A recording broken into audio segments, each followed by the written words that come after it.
Got milk? It was the magic elixir for one lucky man.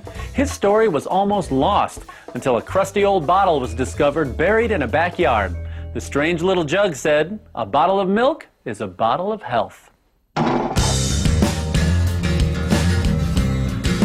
Will Workman figured he'd take a chance on restoring this rundown home in St. Michael, Maryland. Most people thought we would bring a bulldozer in and knock the house down. In fact, there had been a demolition permit issued.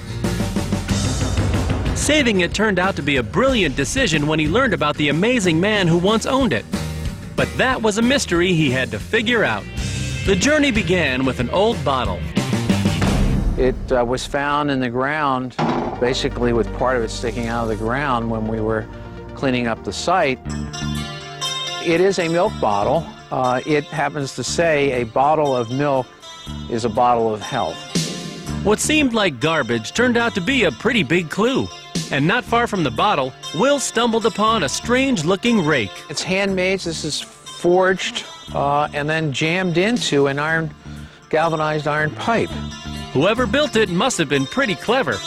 But Will didn't have much time to think about the clues in the yard. He was too busy trying to make his dilapidated home worth living in. The building was quite unsafe. On the second floor, you had to be very careful because you would actually step right through the wood flooring that was rotted out. This porch roof that you see right here was something we had collapsed largely, and we had to take it apart. And while working on the porch, Will found his next clue. This is one of the most remarkable finds about the house. This was actually hidden in the rafters of this porch roof.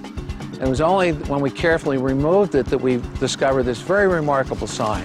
The sign appeared to have a name written on it, and that wasn't all. The other very fascinating part of the sign is glass milk, comma, and I'm almost certain it says eggs. Suddenly, that old milk bottle made sense. Who would have ever thought that a little bottle like this would have such significance?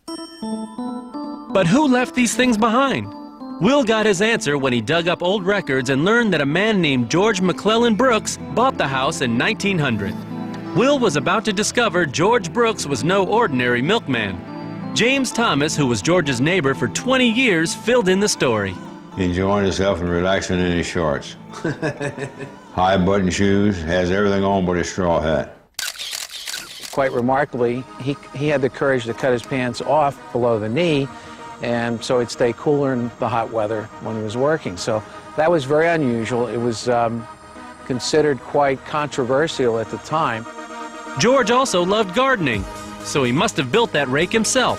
We were delighted to have a useful rake and something that George had held in his hands. Between the rake and the shorts, George sounded like a pretty industrious guy. And Will soon learned that he was a man with a big heart as well. Unfortunately, his sister died young, leaving 11 kids, the youngest being 1 year old. Incredibly, George and his wife, Mamie, took in every single child. Think of how remarkable it is when he and Mamie, who had no children, decided to expand this house so they could house all 11 kids when his sister died. So all of that makes him a very fascinating character. When George expanded the home, he used that old sign for lumber. Luckily, George, without thinking about it, saved an important piece of history by reusing his old sign. And that sign told yet another amazing tale about George. At a time when the only job for black men in Maryland was oystering, George wanted a better life. So George created a job for himself, delivering eggs and milk in glass bottles. He was very much a self-made man, and today, clearly, we would call him an entrepreneur because of the business that he generated on his own. The more Will learned about George, the more impressed he became. And one day his neighbor, James, gave him an old pamphlet. And what Will learned next astounded him.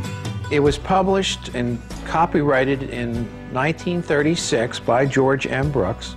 It's titled Constructive Thinking. It showed that George was truly a man ahead of his time. He's talking about the turmoil, as you can imagine, in the Depression era, between the whites and the blacks, certainly in this area. The pamphlet was especially impressive, considering the fact that George had only attended school for 1 day. He didn't have formal schooling, but he was self-taught. He could read and write. It's incredible that he would have the initiative at the height of the Depression to spend his own money to publish and distribute this. Will is honored to live in the same house as such a wise, caring, and successful man. And he's glad he's been able to preserve his historic home. Well, George, I imagine, is smiling. We hope he's smiling as he's looking down on his old property and what we did to restore it to hopefully represent the way it looked when he was here.